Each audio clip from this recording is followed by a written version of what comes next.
RNAi। तो अभी हम स्टडी कर रहे हैं RNAi। RNAi का मीन है, फुल फॉर्म है RNA इंटरफेरेंस। तो आई का मीन है इंटर। ये नाम से ही, वर्ड से ही पता चल रहा है कि ये आरएनए कुछ ना कुछ इंटरफियर कर रहा है। दरअसल होता ये है कि सभी यूकैरियोट्स में एक सेल्यूलर डिफेंस मैकेनिज्म होती है, और उस सेल्यूलर डिफेंस मैकेनिज्म में अगर कोई पैथोजन सेल के अंदर आता है, तो उस पैथोजन की जो पैथोजेनेसिटी है वो किसी न किसी या किन्हीं सेट ऑफ जीन्स, एक जीन या एक से अधिक जीन के एक्सप्रेस होने की वजह से आती है।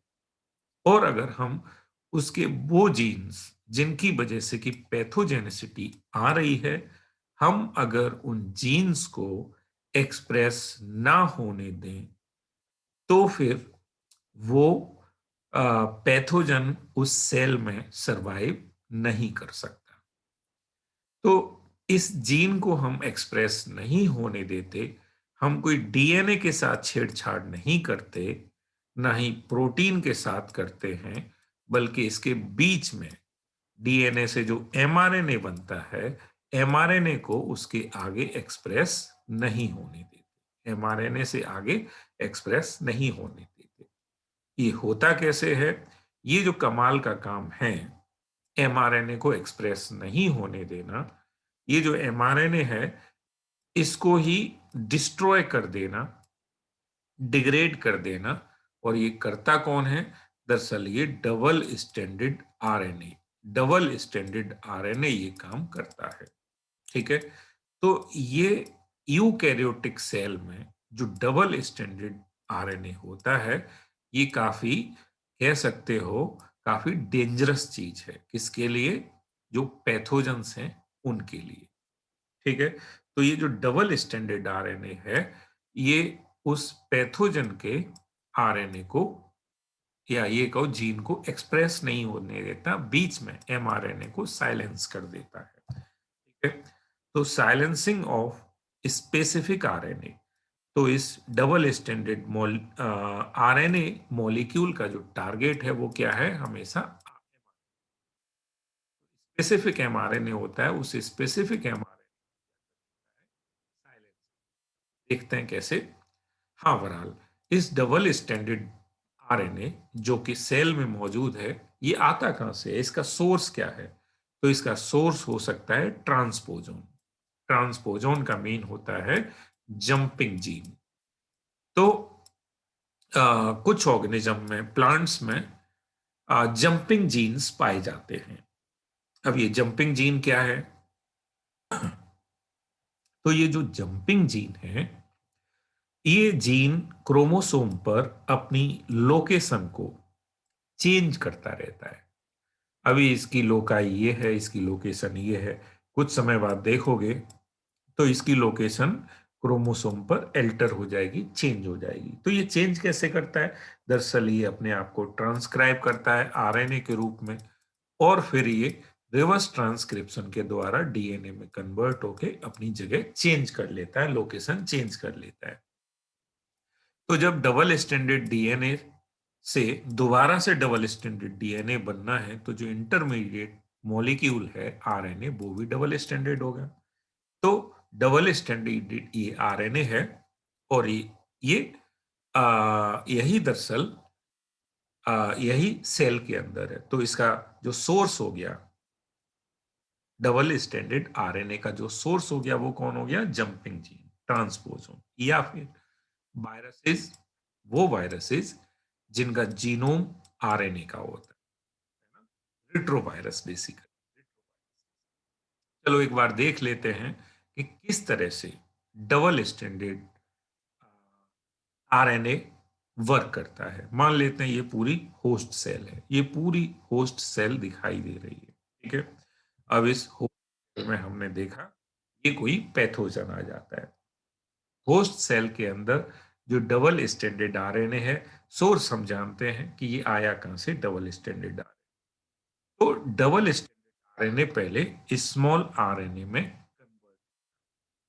स्मॉल आरएनए में कन्वर्ट करने के लिए प्रोटीन है, एंजाइम है। ये एंजाइम दरअसल एक एंडोन्यूक्लियस का टाइप है, जिस एंजाइम को हम डाइसर बोलते हैं। क्या बोलते हैं? डाइसर। तो डबल स्टैंडर्ड आरएनए से स्मॉल आरएनए बन गया। अब इस स्मॉल आरएनए को एक प्रोटीन, अभी तो ये डबल स्टैंडर्ड आरएनए है, इस डबल स्टैंडर्ड आरएनए को सिंगल स्टैंडर्ड आरएनए में कन्वर्ट कर दिया जाता है एक अनोदर प्रोटीन के द्वारा। ओके। अब एगो प्लस सिंगल स्टैंडर्ड आरएनए, इसको हम बोलते हैं रिस्क। रिस्क का मतलब हो गया RNA inducing silencing complex. RNA inducing silencing, तो ये आरएनए इंड्यूसिंग साइलेंसिंग कॉम्प्लेक्स बन चुका है। अब कॉम्प्लेक्स जाएगा उस पैथोजन के अंदर। देखो, अगर उस पैथोजन में ये जीन एमआरएनए बन गया और एमआरएनए से फिर प्रोटीन बन जाएगा, तो यही प्रोटीन की वजह से पैथोजेनेसिटी आती है। और अगर हम इस प्रोटीन को बनने ही ना दें तो फिर पैथोजेनेसिटी नहीं आ पाएगी, ठीक है, अपीयर नहीं होगी। तो हमने डीएनए के साथ, जीन के साथ कोई छेड़छाड़ नहीं की, हमने उसको टच नहीं किया, बस इस इंटरमीडिएट को, इस एमआरएनए को डिग्रेड कर दिया, डिस्ट्रॉय कर दिया। तो ये जो रिस्क है वो इस सेल के अंदर एंटर करता है, और करने के बाद अपनी जो कोई कंप्लीमेंट्री साइट है, कंप्लीमेंट्री साइट को ढूंढ के वहां जब ये जुड़ जाता है, उसके उस एमआरएनए को ये डिग्रेड, और अगर एमआरएनए को डिग्रेड कर दिया तो फिर ये एमआरएनए ट्रांसलेट तो नहीं हो पाएगा, वो प्रोटीन नहीं बनेगा। और जब वो प्रोटीन नहीं बनेगा तो फिर इस ये पैथोजेनेसिटी क्रिएट नहीं कर पाएगा उस होस्ट सेल में, मींस सरवाइव भी नहीं कर सकता ये, फिर ये जो पैथोजन है फिर सरवाइव नहीं कर सकता। ठीक है। तो इस डबल स्टैंडर्ड आरएनए का की वजह से ही ये डिग्रेडेशन हुआ है। बहरहाल इस डबल स्टैंडर्ड आरएनए से, इस डाइसर की मदद से जो स्मॉल आरएनए बना है, इसी ने, इस स्मॉल आरएनए ने ही इसको साइलेंस किया है। तो यही बेसिकली आरएनए इंटरफेरेंस है, इस आरएनए इंटरफियर कर दिया इस एमआरएनए में। ठीक है। बाकी अब कुछ एग्जाम्पल्स की बात कर लेते हैं। एनसीईआरटी में एक दे रखा है, टोबैको प्लांट को निमेटोड के अगेंस्ट रेजिस्टेंट करना। तो ये एग्जाम्पल है, आरएनए इंटरफेरेंस का यूज किया गया है पेस्ट रेजिस्टेंट प्लांट बनाने में। ठीक है। प्लांट का नाम है यहाँ टोबैको प्लांट। इसको हमने, ये पेस्ट है, नाम है मिलोइडी गाइन इंकॉग्निसिया। मिलोइडी गाइन इंकॉग्निसिया। तो ये एक नेमेटोड है। ये नेमेटोड जो टोबैको प्लांट होता है उसकी रूट्स को इन्फेक्ट करता है। अब हमें करना क्या है कि इस प्लांट को में आरएनए इंटरफेरेंस क्रिएट कर देना है। इस प्लांट में वो इसकी जो सेल्स हैं, इसकी जो सेल्स है, ये होस्ट हो गया, होस्ट की सेल्स में बेसिकली डबल स्टैंडर्ड आरएनए का सोर्स क्रिएट कर देना है। अगर इसमें डबल स्टैंडर्ड आरएनए होगा और जब ये इन्फेक्ट करेगा, ये पैथोजन जब इन्फेक्ट करेगा, तो हाँ, वो जो डबल स्टैंडर्ड आरएनए इसमें क्रिएट करना है, कोई ना कोई सोर्स बना देना है, इसमें कोई ऐसा जीन डाल देना है डबल स्टैंडर्ड आरएनए हो इसमें, और जब ये इन्फेक्ट करेगा तो वो डबल स्टैंडर्ड आरएनए चला जाएगा उसकी बॉडी में। अच्छा, हमने डाला है एक खास जीन के लिए, खास जीन के लिए, है ना। तो फिर वो साइलेंस करेगा जाके।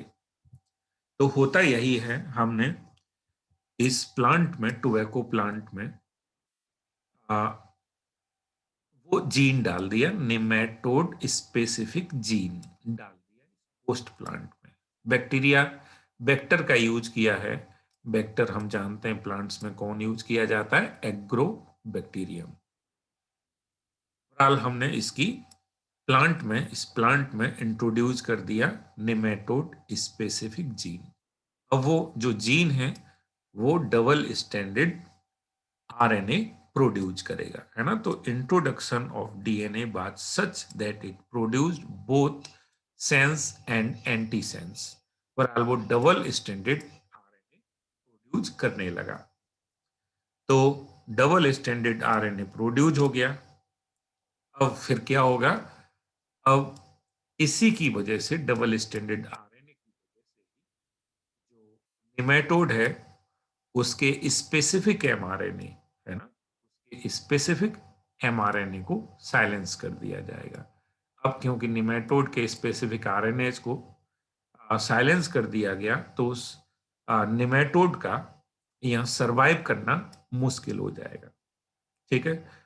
The consequence was that the parasite could not survive in the transgenic host, expressing specific interfering RNA. The transgenic plants therefore got itself protected from the parasite. तो इस तरह से इस प्लांट ने